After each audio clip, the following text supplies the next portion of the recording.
John lived alone. His cabin stood deep inside the forest, far away from towns, roads, and people. The wood around the house had grown old and dark, but it was strong enough to keep out the cold. The place was silent, too silent.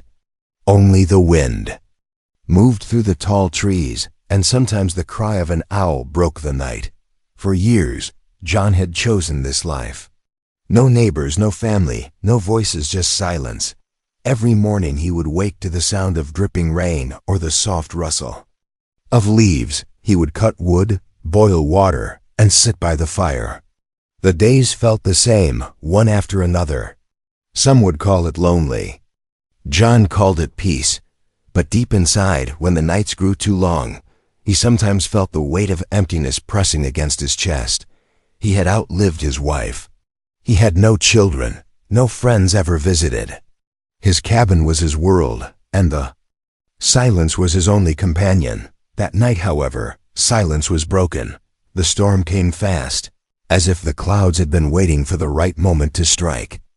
The sky cracked with thunder, and rain poured down in heavy sheets. The wind screamed through the trees, shaking the cabin walls. John stirred the fire and sat back, listening to the storm's fury. He had seen worse storms. This was nothing. Or so he thought. Then it came. A sound he hadn't heard in years. Knock, knock. At first, he froze. His mind almost refused to believe it. Nobody came here. Nobody even knew where his cabin stood. He had chosen this isolation. Yet the sound came again, louder this time. Something was at his door. John's old dog had died long ago, but he still kept the rifle leaning against the wall. His hand reached for it without thinking. With careful steps, he walked across the creaking floorboards. His heart was steady, but a small part of him, the part that had grown too used to silence, trembled with unease. He pressed his ear to the door. All he could hear was the storm, then faintly voices. Low, soft, almost like whispers.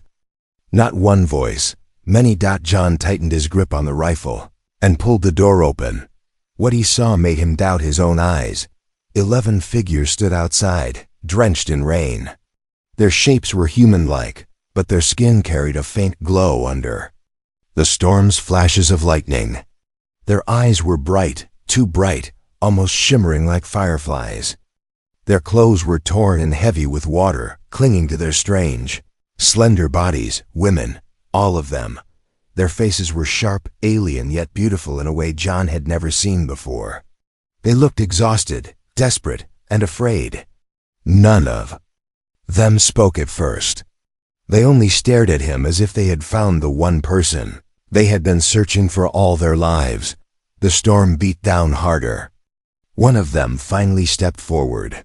Her lips trembled as she whispered, "Human, please, shelter us." John's throat went dry. He thought about slamming the door shut. He thought about shouting at them, telling them to leave. This had to be a trick of the storm, a dream, or maybe madness. But he could see the fear in their glowing eyes. Real fear. "Who are you?" he asked, his voice rough from years of silence. No answer came. Instead, another knock echoed, this time not from the door. From the window behind him. John spun, rifle ready. For a brief second, he saw only rain on the glass. But then shadows. Moving shapes in the dark forest. He wasn't sure how many, but they were circling, watching, hunting. The 11 women shivered and huddled closer to his door.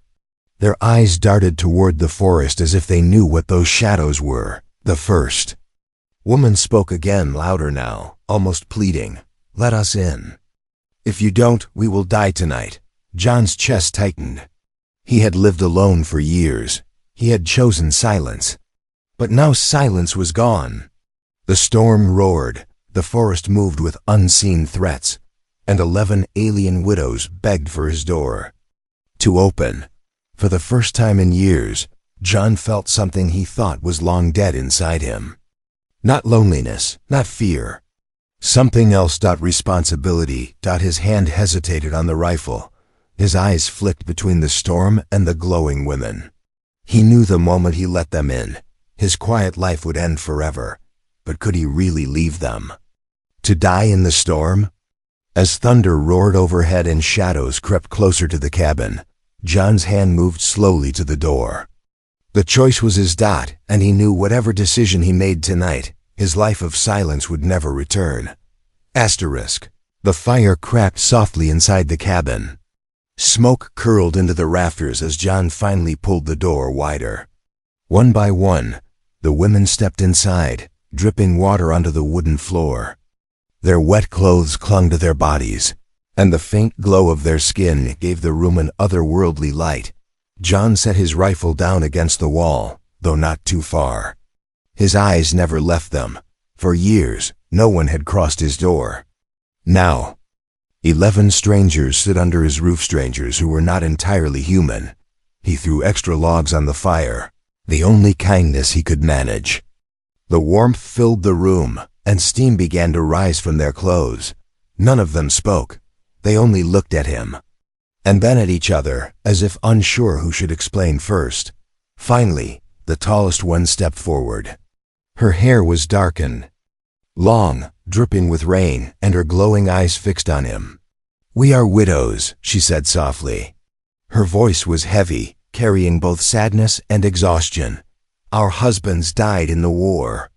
John frowned. "War? What war?" Her answer was slow, almost hesitant. "Not your war. Not of this world. But it reached us and took everything." John's grip tightened on the chair. He had no reason to believe her. And yet, the weight of truth was in her voice. He could hear it. Another widow stepped closer, her small hands trembling. "We crossed the stars. We followed a signal. We thought it was lost, but it led here, to you." John's chest tightened. Him? Why him? He was no one. Just an old man in a forgotten cabin. "You've got the wrong man," John muttered, shaking his head. "I'm not part of your fight. I'm not saving anyone." The widows exchanged nervous glances. Their fear was clear, their desperation sharp. One of them whispered something in a language John didn't know, and the others nodded quickly. The tall widow's voice lowered. "You don't understand. It is not us who chose you. It is them, the hunters. They will come for us and for you, because you opened your door." John's blood ran cold. Hunters. The word itself felt sharp, dangerous. His mind drifted to the shadows he had seen by the window, the strange movement in the trees. "I didn't ask for this," he said firmly. "You should leave before trouble follows you here." But none of them moved toward the door. Instead, the smallest one stepped forward, her glowing eyes wide with terror. "If we leave, we die tonight." The silence that followed pressed heavy on the cabin walls. The storm outside rattled the glass, as if agreeing with her words. John stood there, torn. He had chosen solitude for a reason. People brought pain, memories, and weight. But now 11 faces stared at him, each one carrying the shadow of loss. They had nothing left. And somehow, they believed he was their last chance. He thought of his late wife, of the nights he wished someone had been there when death came knocking at his own door. He could almost hear her voice, soft and warm, telling him what she would have done. "Damn it," John muttered, running a hand over his tired face. He pulled a blanket from the shelf and tossed it to them. Then another, and another. "You can stay until morning, but that's it. I'm no hero. I just want to be left alone." The widows accepted the blankets, wrapping themselves, sitting close to the fire. Relief softened their faces, but their eyes still darted nervously to the windows, watching the storm. Hours passed. John tried to rest in his chair, but sleep wouldn't come. The cabin creaked. The storm howled. And then a sound, soft at first. Then louder, scraping, clawing. Something moved across the outside wall, dragging sharp edges against the wood. The widows froze. One of them gasped and covered her mouth. John grabbed his rifle, his heart pounding. He looked at the widows then. At the door. "What the hell is out there?" he hissed. The tall widow met his eyes. Her voice was almost a whisper. "The hunters have found us." The scratching against the cabin wall grew sharper, like knives dragging across wood. The storm had masked it at first, but now the sound was clear. Something was circling. Something alive. John stood with his rifle tight in his hands, every muscle stiff. The fire snapped and hissed, throwing shadows across the walls. The 11 alien widows huddled close together, their glowing eyes flickering like tiny lanterns in the dark. "Hunters," whispered the tall widow, her voice trembling. John's chest tightened. He had heard that word before tonight, but it meant nothing to him until now. Whatever was outside, it wasn't human. The clawing moved to the window. Scratch. Tap. Tap. John swung the rifle toward the glass. For a moment, he saw its long fingers. Too many joints, pressed against the window pane. The shape of a face followed, but not like any face he knew. Wide mouth. Rows of sharp teeth. Black, shining eyes that reflected the fire inside the cabin. One of the widows cried out, and John's finger twitched on the trigger. The thing vanished before he could fire, melting into the storm. "They don't come all at once," said another widow, her voice shaking. "They wait. They make you afraid. Then they strike." John cursed under his breath. "Not tonight, they don't." He shoved the rifle strap over his shoulder, grabbed his old lantern, and headed for the door. "Where?" "Are you going?" the tall widow asked. "Out," John said flatly. "If I sit here waiting, they'll pick us apart like chickens. Better I see what we're up against." The widow's eyes widened in shock. None of them tried to stop him. Maybe they knew humans too well, or maybe they didn't know him at all. He pushed the door open, and the storm slammed into him like a wall. Rain pounded his face. The lantern shook in his hand, light spilling across the soaked earth. For a moment, nothing moved. Just wind, just rain, just forest. Then, movement. Branches snapped somewhere ahead. A low growl rolled through the trees. John raised the rifle. "Come on then," he muttered. He stepped into the mud, boots sinking. The lantern lit up the ground, revealing tracks large, clawed, deep in the soil. Fresh. Whatever it was, it had been here seconds ago. Behind him, he heard the cabin door creak. The smallest widow stood there, watching him with wide, terrified eyes. "Don't go too far," she begged, but John didn't answer. He moved deeper into the storm. Lightning split the sky. For the briefest second, the woods lit up white. And John saw them, 3 shapes, low to the ground, crawling on all fours. Their bodies long and twisted, their skin slick and dark. Their teeth shone in the flash of light. When the darkness returned, they were gone. John's breath slowed. He aimed the rifle where he had seen them, his finger steady on the trigger. "I see you," he whispered. The growl came again this time behind him. He spun. Nothing. The lantern shook. Rain hissed against its glass. His pulse beat louder than the storm. Then one lunged. A shadow burst from the brush, rushing him with inhuman speed. John fired. The rifle cracked, thunder following a heartbeat later. The lantern swung, and for an instant, he saw the thing collapse. Into the mud, screeching, writhing, then crawling back into the dark, not dead. Only wounded. More growls rose all around him, circling, tightening the noose. He realized his mistake too late. He wasn't hunting them. They were hurting him. The cabin door slammed shut in the distance. The widows were yelling something in their alien tongue, their glowing eyes flashing through the cracks of the window. John ran. His boots pounded the mud as shapes darted between the trees. Claws scraped against bark, teeth flashed. Shadows leapt just beyond the lantern's light. One of them slashed at his back. He stumbled forward, the lantern falling into the mud. Darkness swallowed him whole, but he didn't drop the rifle. He spun, blind, and fired into the night. The storm carried the sound far into the forest. The screech that followed was real, too real. He kept running, his chest burning, his mind screaming. He could barely see the cabin light through the storm. The widows were at the door, pulling. It opened, reaching out with trembling hands. "Hurry!" they cried. John threw himself forward, crashing through the mud, through the doorway, slamming the door shut behind him. The walls shook as claws raked against them, angry, furious. John's heart thundered. He leaned against the door, soaked and panting, the rifle heavy in his hands. The widows surrounded him, whispering, their fear clear. "They won't stop." The tall widow said, "They never stop." John's eyes narrowed, his jaw set. "Then we fight."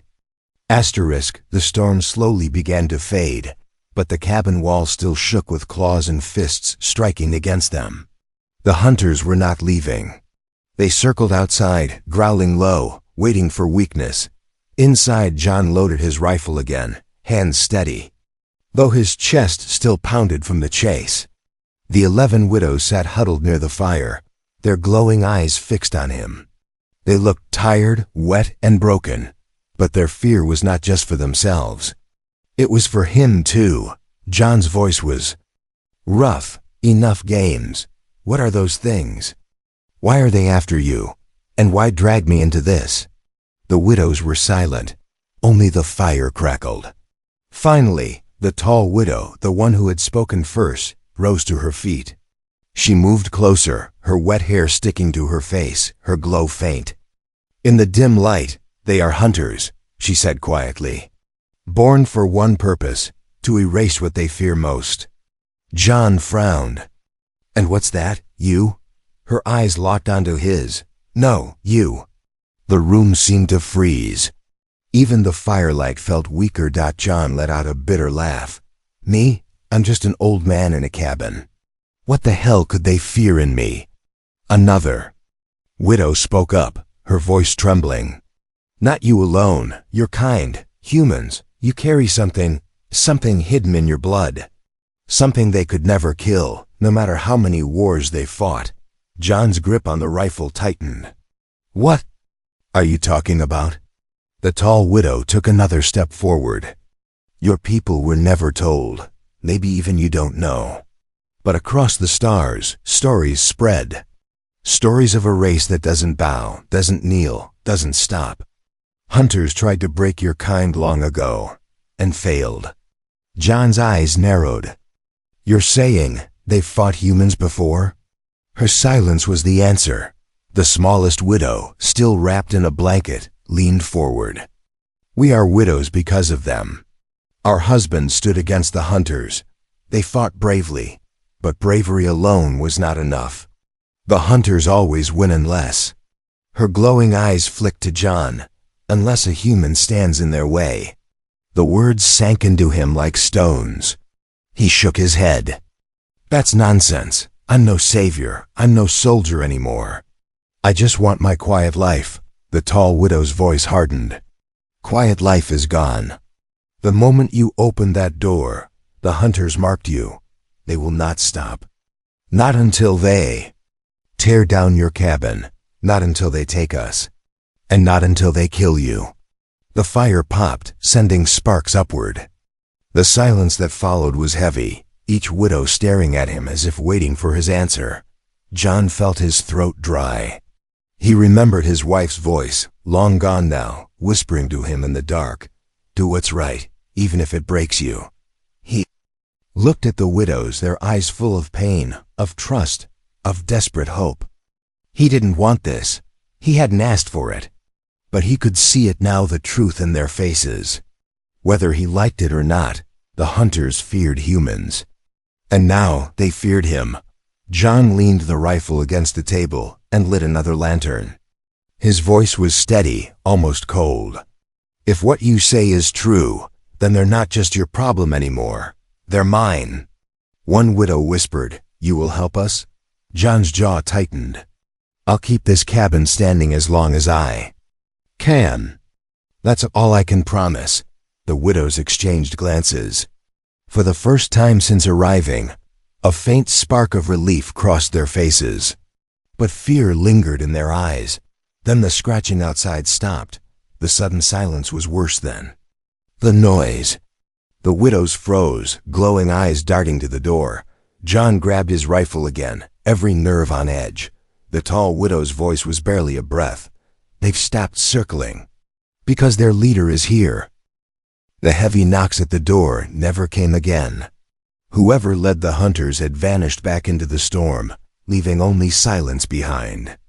The forest outside was still alive, but quieter, like a predator waiting for the right moment to strike.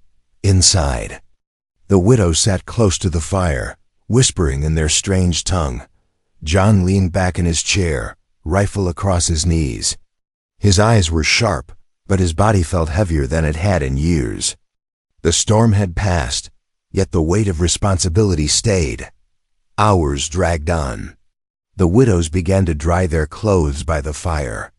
Steam rose from the fabric, their glowing skin casting soft light across the wooden walls. John tried not to watch, but his cabin had been empty for so long that the sight of 11 living beings, strange or not, felt overwhelming. Finally, he broke the silence. "You should eat something," he muttered from the shelf. He pulled down jars of dried beans, salted meat, and flour. It wasn't much, but it was food. He boiled water, tossed in what he had, and set a pot over the fire. The widows watched with wide, curious eyes, as if seeing an alien ritual. The youngest of them leaned forward. "You cook for us?" John grunted. "For anyone under my roof." The tall widow's lips curved in the faintest smile. "Humans still keep the old ways." John didn't answer. He stirred the pot, the smell of stew filling the cabin. For the first time that night, the widows seemed to relax. Their shoulders lowered, their whispers softened, and one even let out a small laugh, a sound that startled John more than the hunters. Claws. He served the food into wooden bowls. The widows took them carefully, as though the simple act of being fed was something sacred. When the youngest tasted it, her glowing eyes widened. "Warm," she whispered. "Safe." John cleared his throat and looked away, embarrassed by the way her words tugged at him. They ate slowly, savoring each bite. In their silence, John heard more than words. He saw the way they leaned against each other for comfort. He noticed the way they sat close to the fire, as if terrified the warmth might vanish.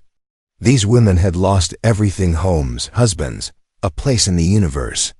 And somehow, fate had thrown them at his door. When the bowls were empty, one of the widows whispered softly, "We thank you, human." John gave a small nod. "Don't thank me yet. They'll be back." Her glowing eyes lifted to his. "That is why we thank you. You did not send us into the storm." The fire burned lower. Shadows danced across their faces, making them look both beautiful and broken. John leaned back in his chair, watching them. For years, silence had been his only companion. Now 11 alien widows sat in his cabin, eating his food, warming themselves by his fire. The emptiness in the room felt smaller tonight. The tall widow broke the quiet again. "Why do you live alone, human? Where are your kin?" The question struck harder than claws on the wall. John's voice was low when he answered, "Gone, all gone." The widows bowed their heads, their own grief reflecting in his words. In that moment, John realized something. Though they were from different worlds, they shared the same wound. Lost. Hours later, as the storm outside died to a whisper, some of the widows curled on the floor near the fire, drifting into uneasy sleep. Others stayed awake, glowing eyes still watching the windows. John sat with his rifle, but his mind was far away. He remembered nights with his wife, the sound of her voice, the warmth of her beside him. He remembered how cruel silence had been after she was gone. Now the silence in the cabin was different. Not empty, not cruel, shared. For the first time in years, John did not feel truly alone. But as his eyes closed for a moment, a sharp sound echoed from the woods. A howl, not of wind, not of wolf, something inhuman. Something waiting. John's eyes snapped open. The widows stirred, their glowing eyes bright once more. They knew what he knew. The hunters would return. And next time, they would not knock. The first strike came just before dawn. John had not slept. He sat in his chair with the rifle across his knees, eyes burning but sharp. The widows stirred in uneasy dreams, their glowing eyes dim like dying coals. Outside, the forest was too quiet. No birds, no rustling, no wind. Then the silence broke. Crash! The front window shattered in a storm of glass and claws. One of the hunters forced its long, twisted body halfway through, snarling, teeth flashing. Widows screamed, but John was already moving. His rifle cracked, thunder filling the cabin. The creature fell back, screeching into the dirt outside. Up! Now! John barked, voice sharp and commanding. The widows scrambled to their feet, their glow brightening in panic. Another strike slammed against the door, splintering the wood. The walls shook as shadows moved around the cabin. They weren't circling anymore. They were coming in. The tall widow shouted in her alien tongue, and the others answered. There. Hands lit with strange energy, faint streams of light sparking between their palms. John didn't know what it was, but when they raised their hands toward the walls, the wood began to hum, reinforced, glowing faintly with their power. John grunted. Guess you're not useless after all. The tall widow's lips twitched into something close to a smile. Not useless. Just in need of a human. Before John could answer, the door cracked wide. A hunter forced its way in, its body tall, limbs too long, mouth stretched with rows of jagged teeth. John fired again. The shot ripped through its chest, but it kept moving, stumbling forward, claws outstretched. The widows screamed a chant, and their glowing energy lashed at the beast. The creature convulsed, its body burning with alien fire, before collapsing in smoke. No time to breathe. Another came through the back wall, smashing wood into splinters. This one leapt straight at John. He rolled, firing point blank into its skull. The blast shook the cabin, spraying black ichor across the floor. The widows moved around him, their energy weaving into glowing shields and bursts of light that struck the hunters like hammers. It wasn't perfect. They weren't warriors, but it was enough to hold the line. John barked orders without thinking, his old soldier instincts ripping back to life. Block the window. 2 of you watch the back wall. Don't bunch together, you'll get torn apart. The widows obeyed, moving in sync with him. For the first time, the cabin wasn't just his shelter, it was their battlefield. But the hunters were endless. Shadows filled the forest, shrieking, crawling, leaping. Every time John shot one down, another slammed against the walls. The cabin shook as if giants were hammering it. His rifle clicked empty. He cursed, reloading with fast, practiced hands. The smallest widow pressed close, her glowing hands touching the barrel. To John's shock, the weapon lit with a faint shimmer. Now, it bites harder, she whispered. John raised a brow, but didn't waste time. The next shot tore through a hunter's chest so violently that it split in 2. He almost smiled. Almost. Sweat poured down his back. His ears rang from gunfire and screeches. The widows fought at his side, their glow brightening the cabin like a storm of stars. And for the first time since this nightmare began, John thought maybe we can hold them. Then the sound came. Heavy, slow, different. Thum, thum, tomato. The hunters stopped. They hissed, pulling back into the tree line, their screeches fading. The widows froze, their glow dimming. John lowered his rifle, chest heaving. Why the hell are they pulling back? The tall widow's face was pale, her voice barely a whisper. Because their leader is here.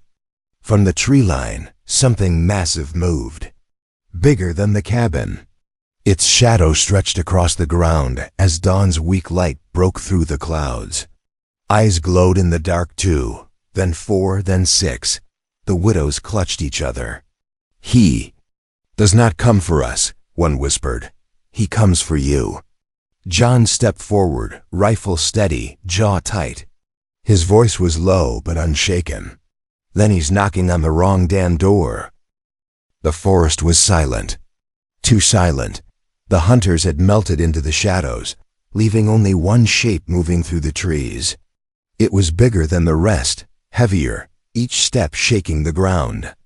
Dawn's light revealed parts of it arms thick as tree trunks, claws the size of blades, eyes glowing like burning coals. The widows gasped, their glow dimming as if the very sight of it stole their strength. "The leader," whispered the tall widow. "The breaker of worlds." John stood in the doorway, rifle in hand, body soaked with sweat and blood. His cabin, his only home, was broken walls cracked, windows shattered, floor stained. Yet he didn't step back. Not once. The leader stopped. At the tree line, its 6 eyes fixed on him. It let out a low, guttural sound that rolled across the clearing like thunder. The smaller hunters answered from the dark, their cries echoing. The widows clutched each other. "We cannot face him," one whispered. John spat into the dirt. "Then I'll do it for you." He stepped outside. The ground squelched under his boots. The leader straightened to its full height, towering over him. Claws gleamed. Teeth bared. John raised the rifle, its barrel still glowing faintly with the strange energy the widows had given it. The first shot tore through the air. The leader roared, stumbling back, but it didn't fall. It charged. John dove aside as the claws smashed into the earth where he had stood, tearing up soil and wood alike.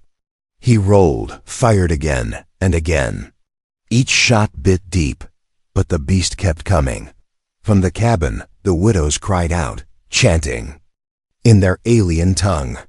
Their glow spread into the earth, flowing toward John like threads of light.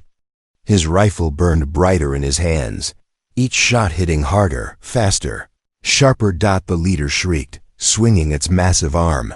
John was thrown into the mud, ribs screaming in pain.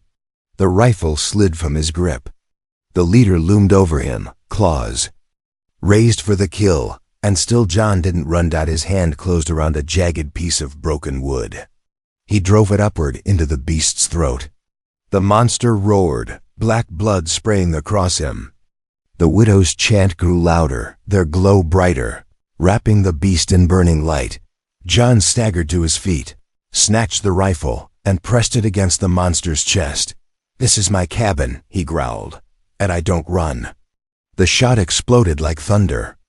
The leader screamed, its massive body convulsing, then collapsing into the mud with a shudder that shook the earth. Silenced. The smaller hunters screamed from the forest. But they didn't charge, they scattered. One by one, their cries faded into the distance until the forest was quiet again. John stood panting, his body bruised, bleeding, filthy. The rifle trembled in his hands. His cabin was half ruined. His peace was gone forever, but he was alive. And so were they. The widows rushed from the cabin, their glowing eyes filled with awe. They surrounded him, touching his shoulders, his arms, his hands. The tall widow spoke, her voice steady but soft. "You are no ordinary man. You are what the hunters feared all along, a human who does not run." John looked at them, their faces lit with gratitude, maybe even something more. For years, he had lived in silence. Now 11 voices called him protector. 11 lives stood because he had chosen not to turn them away. He looked back at the forest, still steaming with the monster's blood. The hunters would return one day. He knew it, but tonight they had been broken. And he had done what no one else could. For the first time in years, John felt the silence lift. He wasn't alone anymore.